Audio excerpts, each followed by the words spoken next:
So in New Jersey, things could change big time. We have been through this entire, I'm going to say, similar procedure with AB5 in California, removing the freedom of freelance gigs. The New Jersey Department of Labor and Workforce Development proposed a new rule this week that would classify more gig workers, including drivers for rideshare and meal delivery apps, and freelance writers as normal company employees. And we should listen to the video of this freelance writer.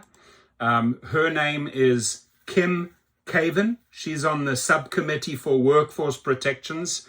Powerful short speech, and she also gets interviewed by Steve, Rideshare Rodeo, the podcast. I'll put the link below. I believe that'll go live in about 22 hours. So tomorrow, May the 13th at 12 noon.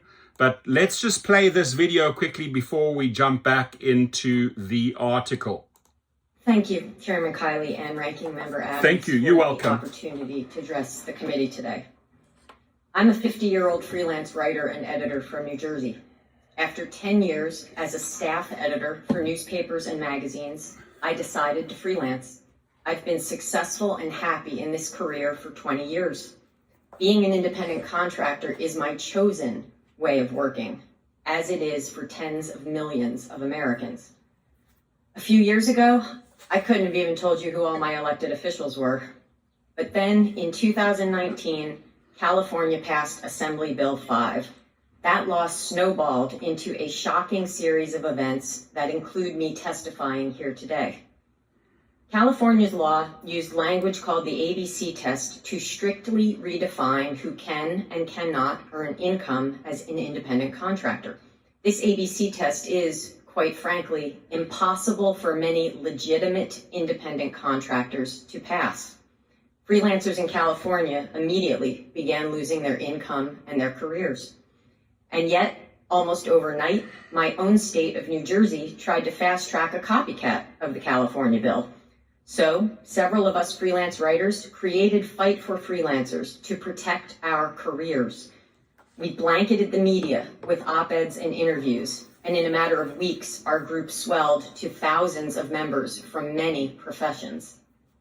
We then packed our state house to standing room only capacity, and we testified for more than 4 hours until lawmakers understood that our careers as legitimate independent contractors need protection.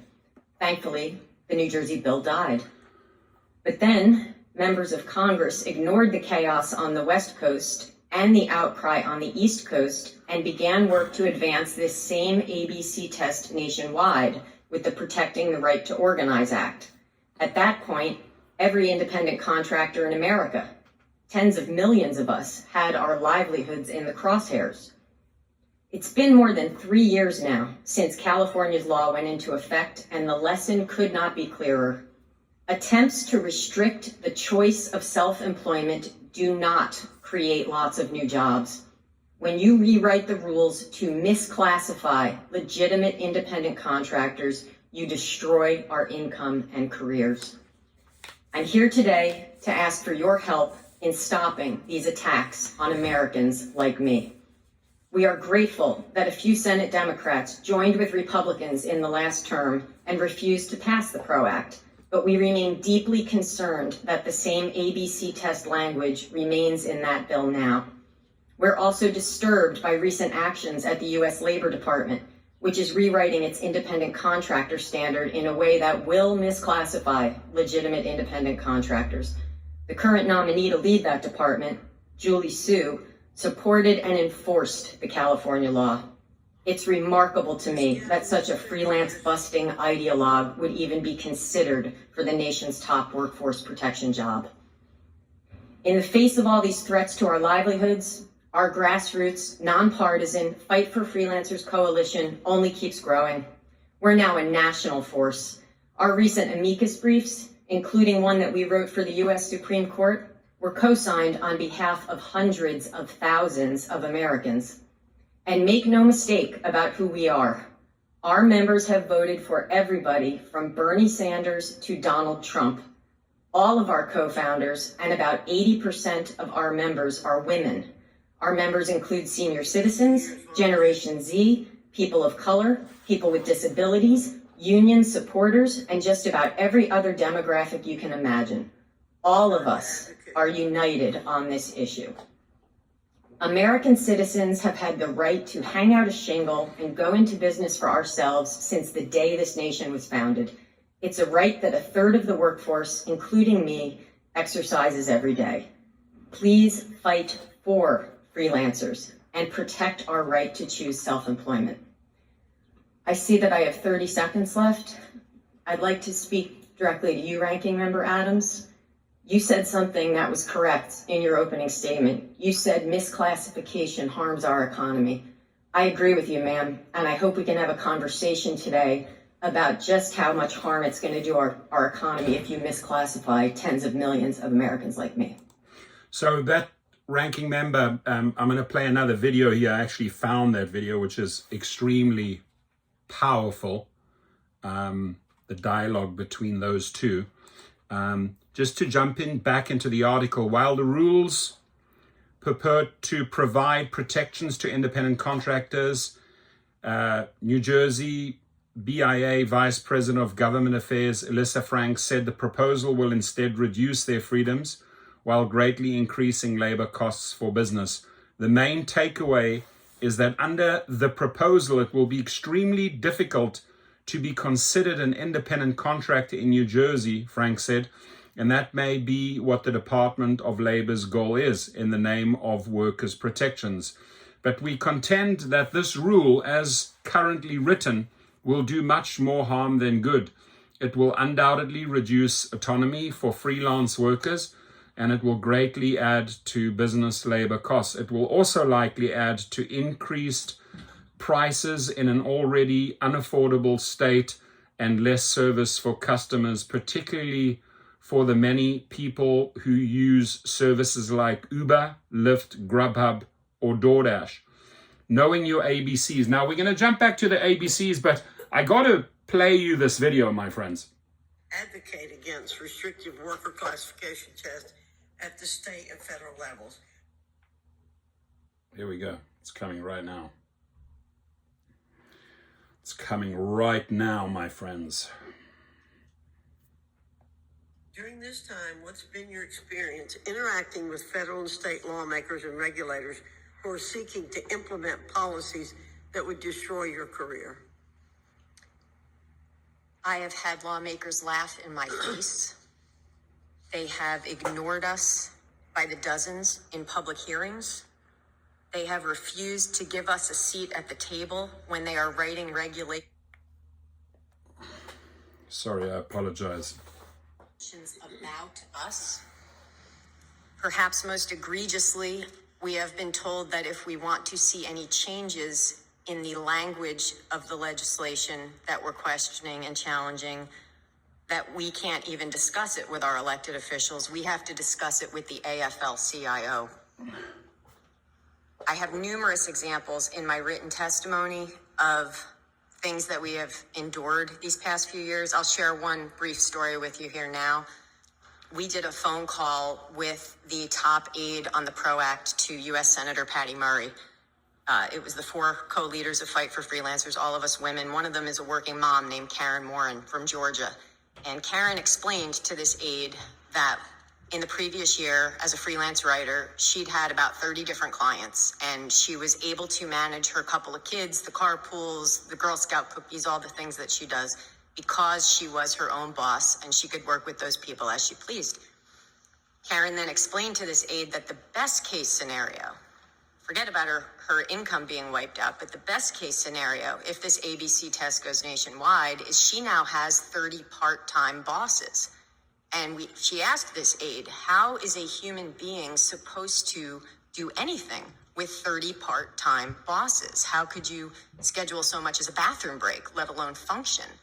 And this aide said to us, I have no problem with that outcome. Well, thank you very much. I have no problem with you having 30 bosses, so they don't really think things through how it works in the real world, these politicians, but good luck. Under New Jersey state law, businesses must use the so-called ABC test to determine a gig worker versus an employee.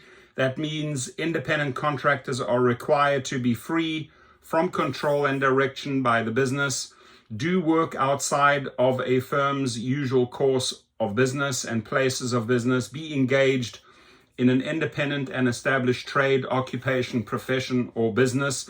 According to the new rule proposal for a transportation network company, the services performed by the driver are likely not outside of the transportation network company's usual course of business.